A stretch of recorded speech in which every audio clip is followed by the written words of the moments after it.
A simple woman named Sarah was thrown out like yesterday's trash from the upscale La Belle Étoile restaurant in downtown Chicago, until her billionaire husband, Michael Grayson, rolled up in his Porsche and flipped the whole damn night upside down.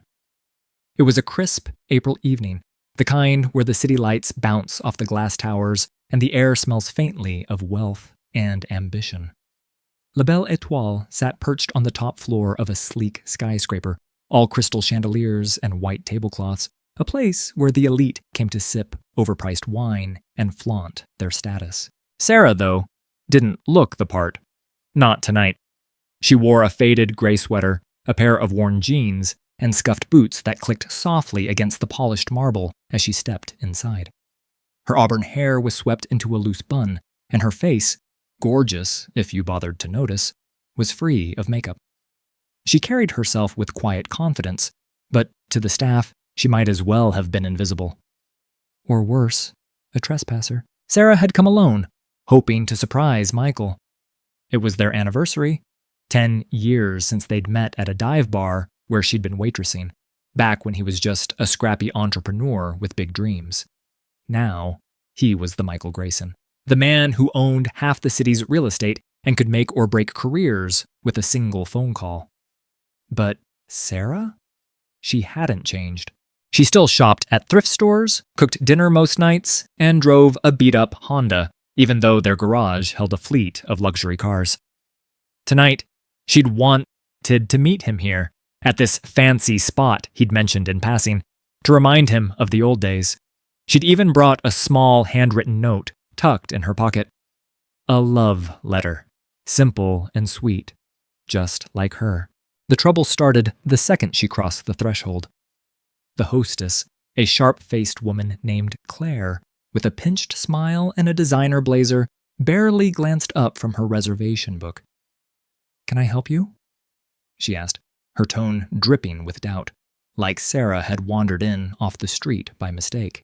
Sarah smiled warmly. "I'm here to meet my husband. I don't have a reservation, but I was hoping—" Claire cut her off with a scoff. "No reservation? I'm sorry, but we're fully booked. This isn't a walk-in kind of place." Her eyes raked over Sarah's outfit, lingering on the frayed hem of her sweater. "Maybe try somewhere more your speed." Sarah's smile didn't falter. "I understand it's busy," she said calmly. "I'm happy to wait at the bar until he arrives." Claire's lips tightened into a thin line. "The bar's for paying guests only. Look, I don't know how you got up here, but we have standards." Sarah blinked, caught off guard by the venom, but she held her ground. "I'm not here to cause trouble. I just need a spot to wait." Before Claire could snap back, a waiter named Derek swooped in, his slicked-back hair and fake charm making him look like a used car salesman.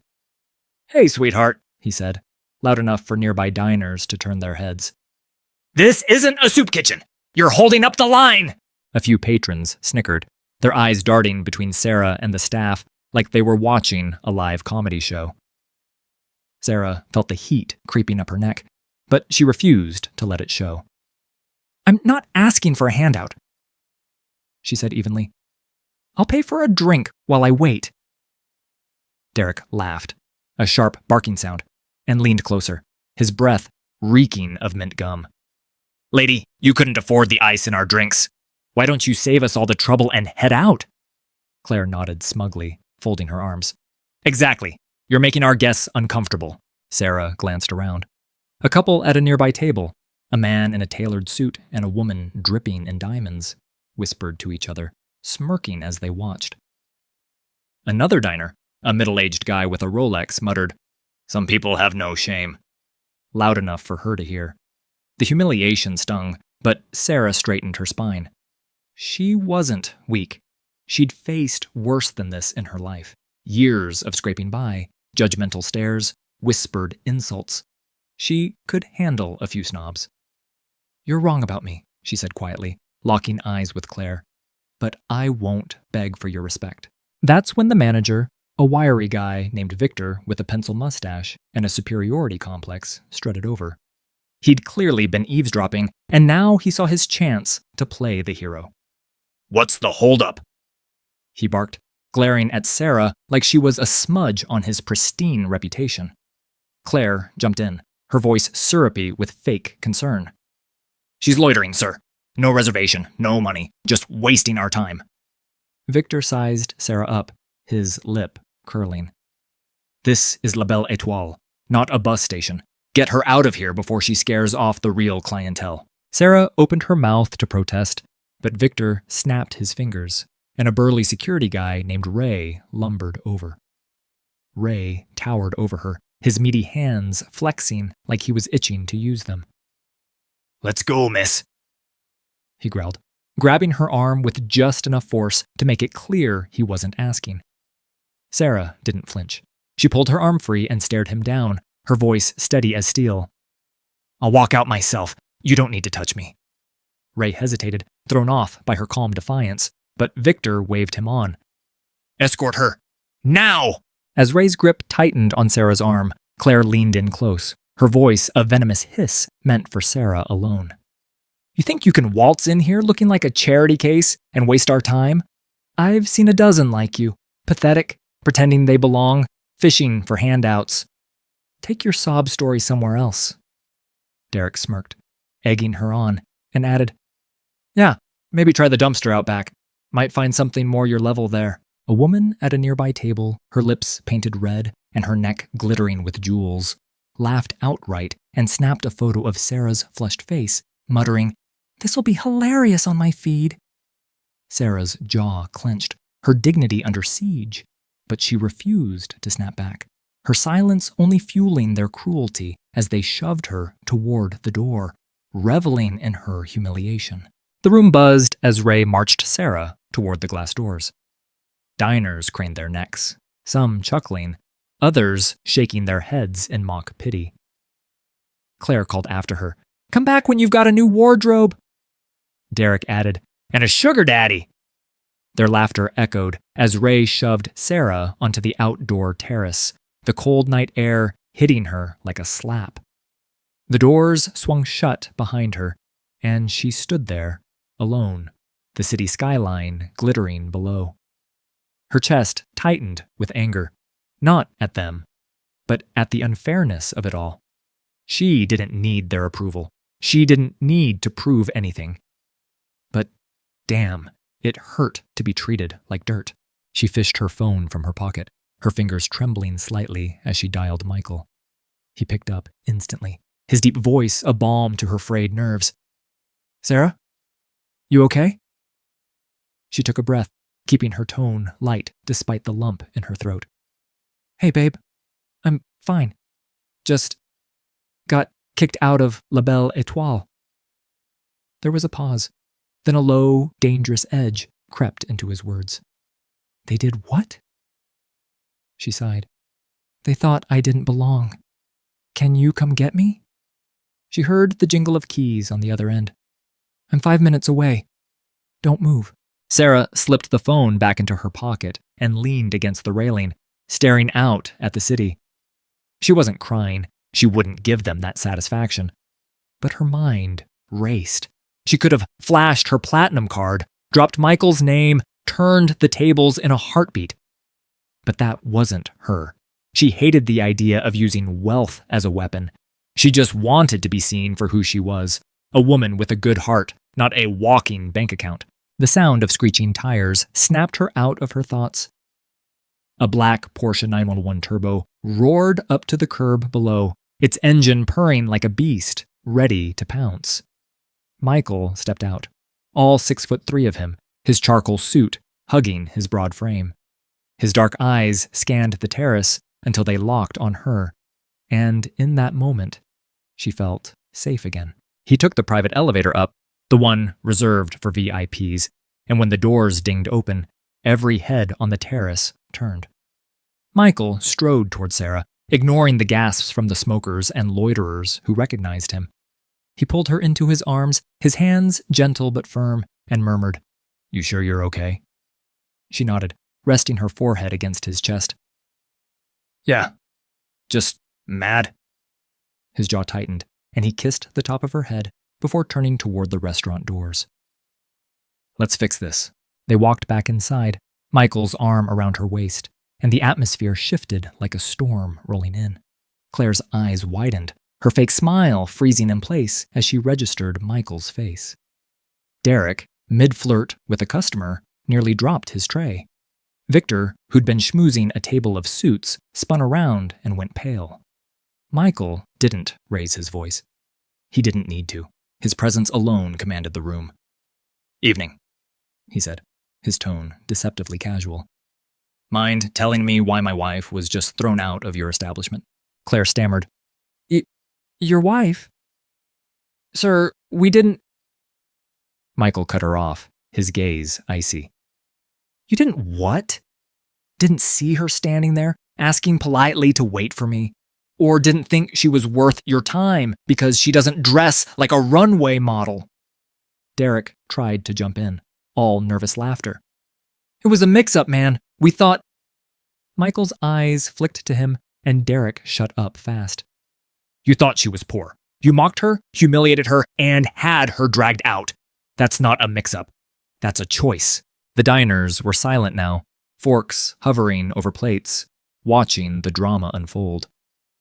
Victor hustled over, sweating through his shirt. Mr. Grayson, sir, I'm so sorry. We had no idea she was with you. Please, let us make it right. Michael tilted his head, studying Victor like he was a bug under a magnifying glass. You mean you had no idea she was rich? If she'd walked in wearing diamonds, you'd have kissed her feet. But she didn't, so you treated her like garbage. That's your policy? Sarah touched his arm, her voice soft but firm. Michael, it's okay. I don't want a scene. He looked at her, his expression softening for a split second, then hardening again as he faced Victor. No, it's not okay. They don't get to disrespect you and walk away like nothing happened. Victor wrung his hands. Please, sir, we'll comp your meal.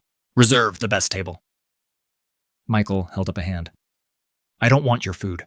I want you to understand something. This woman, he nodded at Sarah, is worth more than your entire staff combined. And I'm not talking about money. Just as Victor's stammered apology faded into the tense air, Michael leaned forward, his voice dropping to a chilling growl that silenced the room. She's not just my wife, he said, his eyes blazing as they swept over the gawking diners. She's the reason I'm standing here. 10 years ago, when I was a nobody with a failing dream, she pawned her mother's ring, the only thing she had left from her family, to keep us afloat. That's who you threw out like trash. Gasps erupted, forks clattering against plates as the crowd processed it. Sarah, in her faded sweater, wasn't just humble. She was a goddamn hero. Michael rose to his full height, towering and unyielding, pointing at Claire, Derek, and Ray.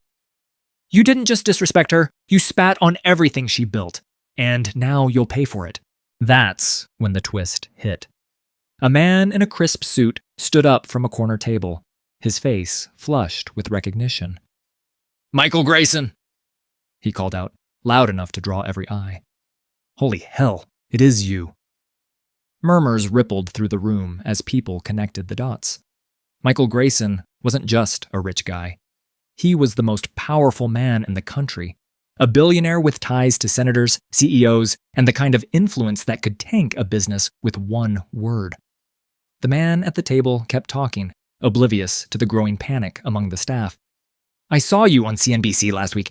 You just bought out half of Michigan Avenue. Claire's knees buckled slightly, and Derek looked like he might bolt for the exit. Victor's mustache twitched as he realized the depth of his screw-up. Michael ignored the guy and focused on the staff. You didn't just insult my wife, he said, his voice low and lethal. You insulted me, and I don't take that lightly. Sarah stepped forward, her beauty shining through her plain clothes, her calm demeanor unshaken. I wanted to surprise my husband tonight, she said, addressing the room. I didn't expect to be treated like I was less than human. But I'm not here for revenge. I just want you to do better. The silence was deafening. Then Michael dropped the hammer. Here's what's going to happen. You're going to apologize to my wife. Properly. Then you're going to seat us at that table. He pointed to the best spot by the window. And serve us like you mean it. After that, I'll decide if this place deserves to stay open. Because I can promise you, one call from me, and La Belle Étoile is a memory. Victor practically tripped over himself to comply. Mrs. Grayson, I'm deeply sorry. We were wrong, completely out of line. Please, forgive us. Claire and Derek muttered apologies too, their voices shaking.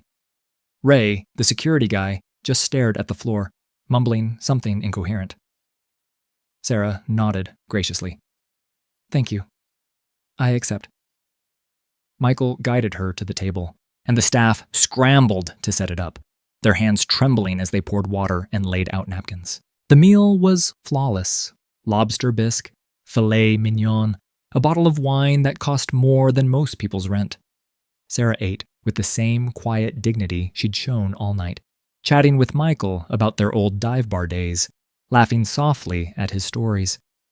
The other diners kept stealing glances, some whispering apologies of their own when they caught her eye. But the real punishment came after dessert. Michael leaned back in his chair, sipping his coffee, and beckoned Victor over. You've got a good chef, he said. But your staff? They're a liability.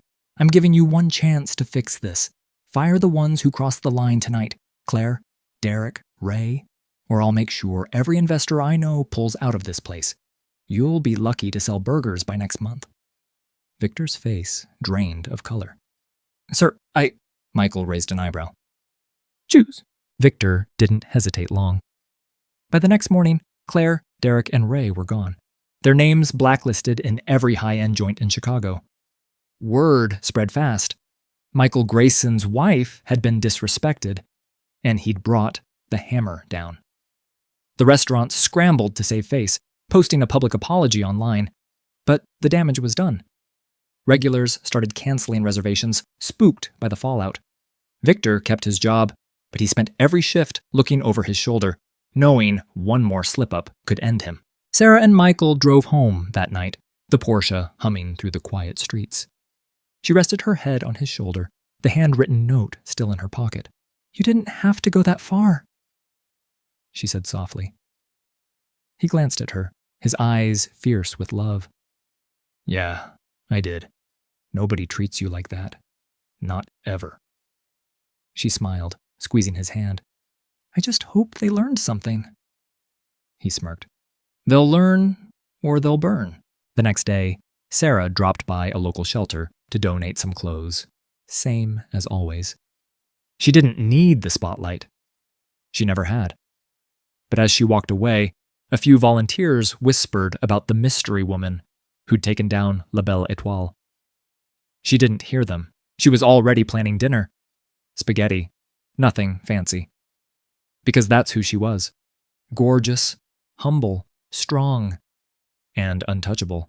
Thanks to the man who'd move mountains for her. Hey, if you loved this story, hit that like button, drop a comment, share it with your friends, and subscribe to our channel for more tales that'll keep you hooked. See you next time.